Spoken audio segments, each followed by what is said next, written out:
2004. This is a pure fingertip mice from Keychron. You know, Keychron is like a, I'm not gonna say premium, but it's like a good brand of keyboard manufacturer. And they're kind of new to the mouse market, so I had some of those before buying this.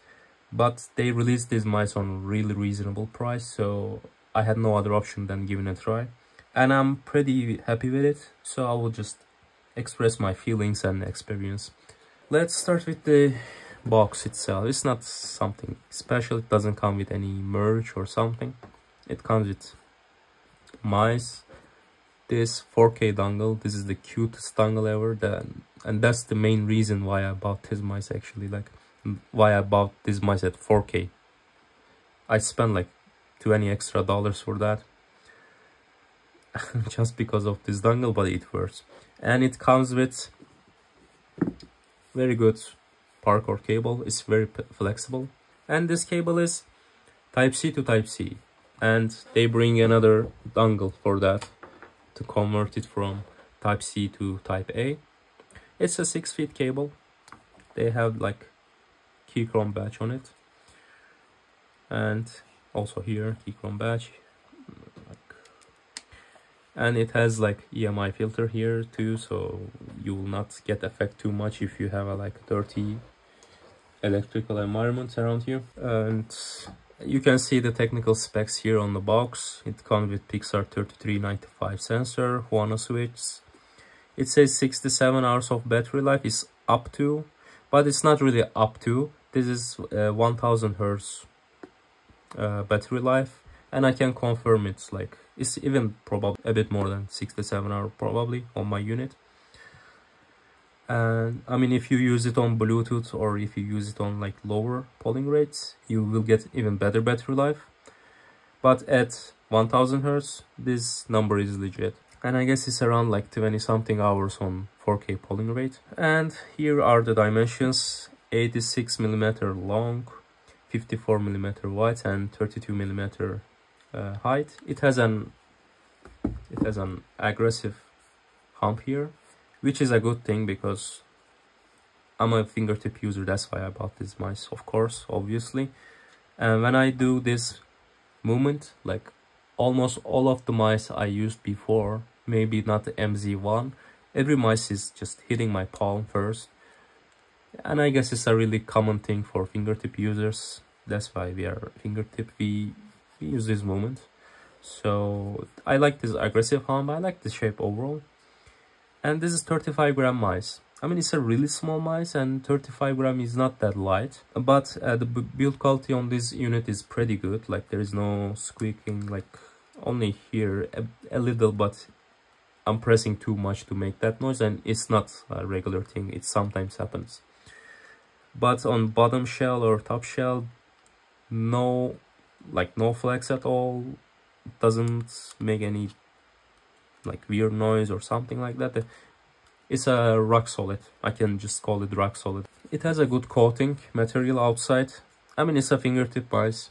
Most of your hand will not touch this mice, but if you have sweaty hands, you will not have any problems. The coating is good.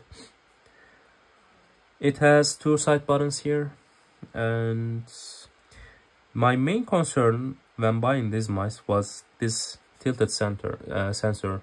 It's like rotated 90 degrees to the right. I was thinking like if I feel any weird mouse feeling, or if I feel like a acceleration or deceleration or something like that.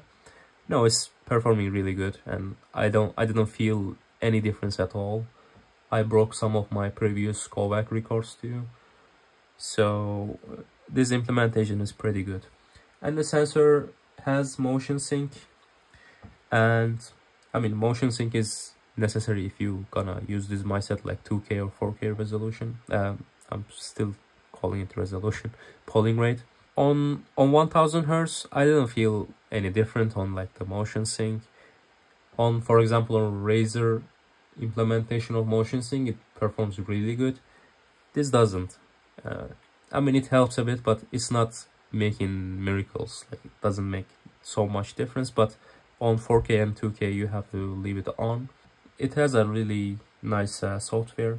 You don't even need software normally. Like, everything is can be controlled under here. Like you can change your DPI, you can change your polling rate, type of connection here, but it still has a detailed software.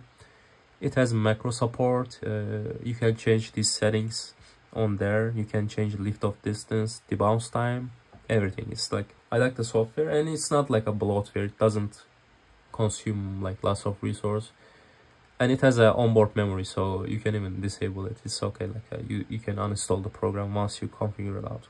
Let's talk about the clicks. It has really minimal pre-travel and post-travel here. You can see this is the post-travel and this is the pre-travel. It's really minimal. It's not super silent, but it's not super loud too. It's somewhere in the middle.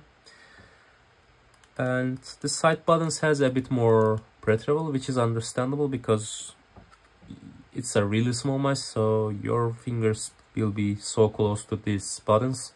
So if it didn't have any pre-travel, you would accidentally click that. It never happened to me. I guess it's a planned feature and I can't complain about that. Okay, let's listen to the clicks now.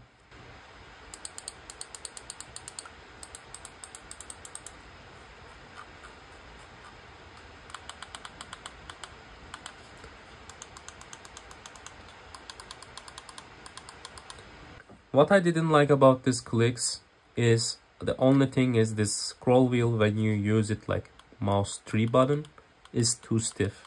And I use it regularly when I'm scrolling on the internet. That's the only thing I didn't like about the clicks, but the rest is pretty good.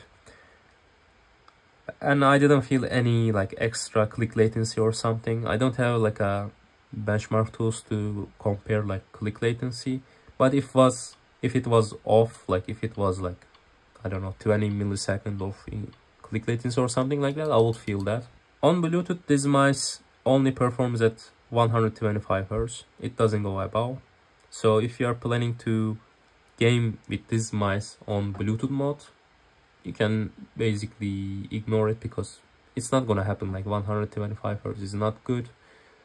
And I mean the Bluetooth technology itself, like even at 125 Hz, you will have some issues with the polling rate. But I mean on office or on school, you will not have any problem with that. I wouldn't even talk about Bluetooth normally, but this mice is so small, so you can just take it to anywhere, and it doesn't look like a gaming mice. So most of you will probably, like if you're a student, you will probably take this to school too and continue using there. And the price of this mice is $69. Nice value, 4K version. I'm not kidding by nice, by the way. It's $69 for 4000 Hz pure fingertip mice is not comparable to anything else on the market now. So my general experience with these mice is like that. Sorry if I misexpress myself or if I sound so bad. Like English is not my main language and my vocabulary is not like that wide, so sorry for that. I'm trying to improve myself. Like if you like, dislike if you didn't like, and if you wanna ask something or if you wanna tell anything, please let me know in the comments. Subscribe if you wanna follow me, and see you on the next video. Bye bye, take care.